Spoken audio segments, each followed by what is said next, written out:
வணக்கம் அன்பர்களே.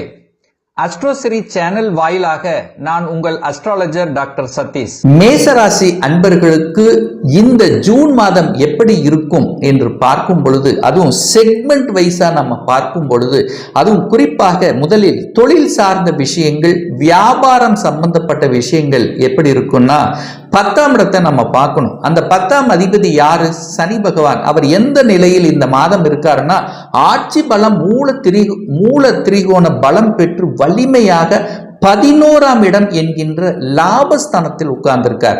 அப்போ 10க்குரியவன் தனக்கு 2ஆம் இடத்தில் இருக்கும் போது வேலை வியாபாரம் சார்ந்த விஷயத்தில் நல்லவைகள் நடக்கக்கூடிய ஒரு நல்ல மாதமா இருக்கு. அப்போ வேலை சார்ந்த விஷயத்தில் இதுவரைக்கும் ஒரு வேலை கிடைக்கல, நல்ல படிப்பு படிச்சிருக்க, ஏதோ ஒரு வேலையில் இருக்க, ஒரு மாற்றத்தை எதிர்பார்க்கிற அப்படின்னா இந்த மாதம் ஒரு நல்ல மாற்றத்துக்குண்டான ஒரு மாதமாக உங்களுக்கு அமைகிறது. நல்ல மாறிக்கலாம், இடமாற்றம், ப்ரமோஷன் கிடைப்பதற்கான வாய்ப்புகள், சந்தர்ப்பங்கள்.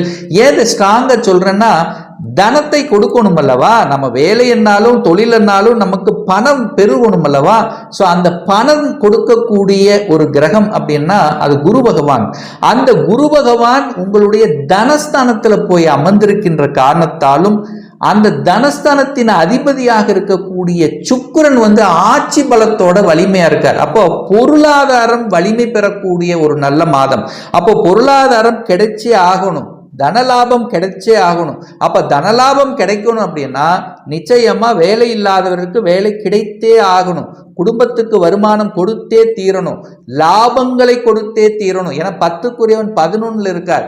அப்போ லாபங்கள் கிடைக்கக்கூடிய அமைப்பு, தொழிலில் நீங்கள் எடுக்கக்கூடிய அத்தனை முயற்சிகளும் பெரிய மனிதர்களினுடைய துணையோடு நல்லவைகள் நடக்கக்கூடிய ஒரு நல்ல மாதம். அப்போ தொழில் வியாபாரம் இந்த மாதிரியான விஷயங்கள் உங்களுக்கு அனுகூலத்தை தரக்கூடிய ஒரு நல்ல மாதம். சரி, அடுத்த செக்மெண்டா பார்க்கும் பொழுது, திருமணம் சுப காரியங்கள் நடக்குமா அப்படின்னு நீங்க கேட்டீங்கன்னா, நிச்சயமா அந்த குரு பகவான் 2ஆம் இடத்துல உட்கார்ந்திருக்கார். சுப கிரகம், பாக்யாதிபதி என்று சொல்லக்கூடிய பாக்கியத்தை, உங்களுக்கு பாக்கியத்தை கொடுக்கக்கூடிய குரு பகவான் தனஸ்தானம், குடும்பஸ்தானம், உங்க பேச்சு ஸ்தானத்தில் உட்கார்ந்திருக்கலவா? அப்போ குடும்பம் நன்றாக இருக்க போகிறது. குடும்பத்தில் ஒரு உறுப்பினரை இணைத்துக் கொள்ளணும் அல்லவா? அப்போ சுப காரியங்கள் நடந்தாகணும் அல்லவா? சுப காரியம் அப்படின்னா திருமண காரகன் யாரு? உங்களுக்கு சுக்கிரன் அல்லவா? அந்த சுக்கிரன் இந்த மாதம் எப்படி இருக்கார்? ஆட்சி பலத்தோட வலிமையா இருக்கார். அப்ப சுக்கிரன் குடும்பஸ்தானத்தில் ஆட்சி பலத்தோட வலிமையாக இருக்கின்ற காரணத்தாலும், குரு பகவான் தனஸ்தானத்துல குடும்பஸ்தானத்தில் இருக்கிறதுனால குடும்பத்தில் ஒரு உறுப்பினரை இணைத்து கொள்ளக்கூடிய நிகழ்வு, அனைத்து விதமான சுப காரியங்கள் உங்களுக்கோ உங்க குடும்ப உறுப்பினருக்கோ நிகழக்கூடிய அத்தனை வாய்ப்புகள் இந்த காலகட்டம் உங்களுக்கு சிறப்பாக இருக்கு அப்படின்னு சொல்லலாம். சரி, சுகஸ்தானத்தை பெருக்கிக் கொள்ளக்கூடிய வாய்ப்புகள் இருக்கா? அப்ப சுகஸ்தானம் என்ன? ஒரு வீடு வாங்கணும், ஒரு வண்டி வாகனம் வாங்கணும் அப்படின்னு ரொம்ப நாளா ஒரு கனவுல இருக்கிற, ஒரு ஆசைப்படுற, அந்த ஆசையை நிறைவேற்றி கொள்ளக்கூடிய ஒரு தன்மையில் இருக்கா அப்படின்னு செக் பண்ணா, வண்டி வாகனத்துக்கு காரகன் யாரு? சுக்கிரன். அந்த சுக்கிரன் எங்க இருக்கார்? தனஸ்தானத்தில் உட்கார்ந்திருக்கார், வலிமையா உட்கார்ந்திருக்கார். ரைட்டு. நிலத்துக்கு காரகன் யாரு? செவ்வாய். அந்த செவ்வாயும் ஆட்சி பலத்தோட வலிமையா இருக்கார். அப்போ செவ்வாயும் வலிமையாக இருக்கிறது, சுக்கிரனும் வலிமையா இருக்கும் போது நிலம், இடம் சார்ந்த விஷயங்கள், வண்டி வாகனம் சார்ந்த விஷயங்கள், ஒரு விவசாய நிலம் வாங்கணுங்கிற ஆசைகள் நிறைவேறக்கூடிய தன்மைகள், இது எல்லாமே சிறப்பாக இருக்கிறது. அப்போ விவசாயம் சார்ந்த விஷயத்திலும் அனுகூலத்தை கொடுக்கக்கூடிய ஒரு நல்ல மாதமாக அமைகிறது. சரி, குழந்தைகளுடைய படிப்பு நன்றாக இருக்குமா? குழந்தைகள் நலன்கள் நன்றாக இருக்குமா அப்படின்னு நீங்கள் கேட்டீங்கன்னா, அந்த குரு பகவான், குழந்தைக்கு காரகன் யாரு? குரு பகவான்.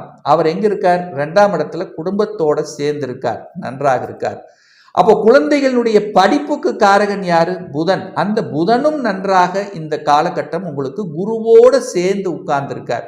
அப்போ குருவோடு சேர்ந்து இருக்கக்கூடிய இந்த காலகட்டம், குருவும் புதனும் இணைந்திருக்கக்கூடிய காலகட்டம், 5ஆம் அதிபதி என்று சொல்லக்கூடிய குழந்தை ஸ்தானத்தின் அதிபதியாக இருக்கக்கூடிய சூரியனும் குருவோடு இணைந்திருக்கக்கூடிய இந்த காலகட்டத்தில் குழந்தைகளுக்கு நல்லவைகள் நடக்கும். குழந்தைகளால் உங்களுக்கும் உங்களால் குழந்தைகளுக்கும் ஒரு மகிழ்ச்சி தரக்கூடிய செய்திகள். குழந்தைகள் ஆசைப்பட்டு விஷயங்கள் நடக்கும். என்ன ஆசைப்படுவோம்? ஒரு +2 முடிச்சிருச்சு, ஒரு நல்ல கோர்ஸ், நல்ல காலேஜில் சேரணும் அப்படிங்கிற எண்ணம் ரொம்ப நாளாகவே இருக்குது. ஒரு இன்ஜினியர் ஆகணும், ஒரு டாக்டர் ஆகணுங்கிற எண்ணம் இருக்குது. அந்த எண்ணங்கள் நிறைவேறக்கூடிய வகையில் இந்த மாதம் கிரக அமைப்புகள் இருக்கிறது அப்படிங்கிறத உறுதியாக சொல்லலாம். சரி, அடுத்த செக்மெண்ட் நான் பார்க்கும்போது 6ஆம் இடம். அப்படி என்னென்ன நோய் சம்பந்தப்பட்ட எதிர்ப்பு, வம்பு, வழக்கு இதெல்லாம் நமக்கு எப்படி இருக்கும்? ஸோ இந்த காலகட்டம் அதற்கு சாதகமாக இருக்கா இல்லை பாதகமாக இருக்கா? ஸோ 6ஆம் இடத்துல கேது உட்கார்ந்துருக்கார். 6இல் ஒரு பாவகிரகம் இருக்கும் பொழுது அந்த இடத்தை கெடுக்கும். அப்ப என்ன பண்ணும்? நோயை கெடுக்கிறது. அப்போ நோய் இருந்ததுன்னா அதை குணமாக்கக்கூடிய அத்தனை தன்மைகளும் உங்களுக்கு கிடைக்க போகிறது. ஒரு நல்ல டாக்டர் கிடைப்பாங்க, நல்ல ஒரு ஆஸ்பத்திரி போகக்கூடிய வாய்ப்புகள், நோய் குணமாகக்கூடிய தன்மை. கடன் இருக்கு, கடனை கெடுக்கும். அப்போ கடனை குறைப்பதற்கான சாத்தியக்கூறுகள் உங்களுக்கு தென்படும்.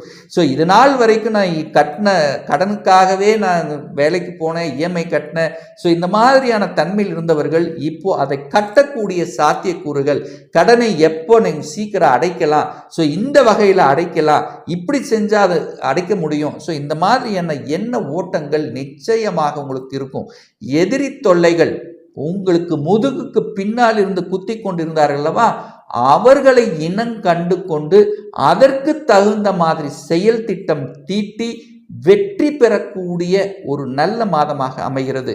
அப்போ எதிரிகள் யாருன்னு இனம் கண்டிருப்பீங்க.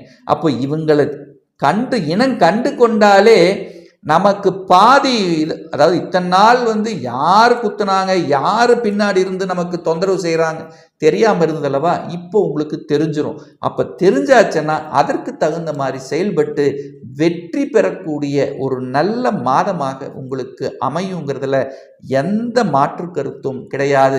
வெளிநாடு செல்லக்கூடிய யோகம் உண்டா? நான் வெளிநாட்டில் போய் படிக்கணும்னு நினைக்கிறேன், அதுக்கான அனுமதி இருக்கா? அல்லது வெளிநாட்டில் போய் வேலை பார்க்கணும்னு நினைக்கிறேன், அதுக்கான அனுமதி இந்த மாதம் உங்களுக்கு இருக்கா அப்படின்னு நீங்கள் கேட்டிங்கன்னா நிச்சயமாக உண்டு. அப்போ உங்கள் ஊரை விட்டு நீங்கள் வெளியில் போகணும் அப்படின்னா 8ஆம் இடம் வலிமை பெறணும், 8ஆம் இடம் சுபத்துவமாக நல்லபடியாக இருக்கணும். ஸோ அந்த வகையில் பார்க்கும் பொழுது குருவினுடைய பார்வை 8ஆம் இடத்தின் மீது பதிகிறது. 8ஆம் அதிபதி ஆட்சி பலத்தோட வலிமையாக இருக்கார். ஸோ இந்த காலகட்டம் நிச்சயமாக நீங்கள் நினைத்த வெளிநாட்டு பயணம் சக்சஸ் ஆக முடியும்.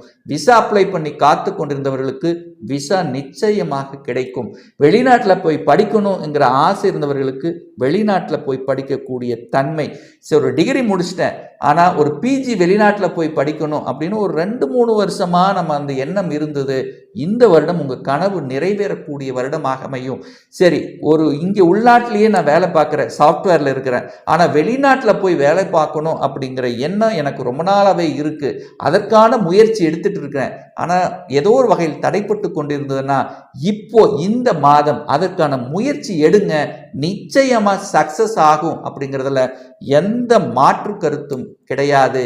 தந்தையின் மூலமாகவும் தந்தையாலையும் அல்லது அரசாங்கத்தின் மூலமாகவும் நல்லவைகள் நடக்கக்கூடிய ஒரு அற்புதமான ஒரு மாதம்.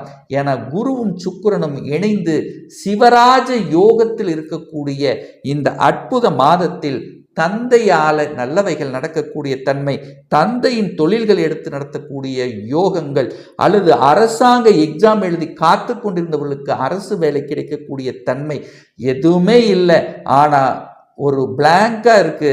ஆனா இப்போ அரசு வேலைக்கு போகணுங்கிற அந்த எண்ணங்கள் உங்க மனசுல ஆழமாக பதியக்கூடிய ஒரு மாதமாக உங்களுக்கு அமையும். அப்போ அரசு வேலைக்கு படிக்கணும், அரசு வேலைக்கு போகணுங்கிற எண்ணங்கள் இது எல்லாமே உங்களுக்கு அற்புதமாக இருக்கிறது.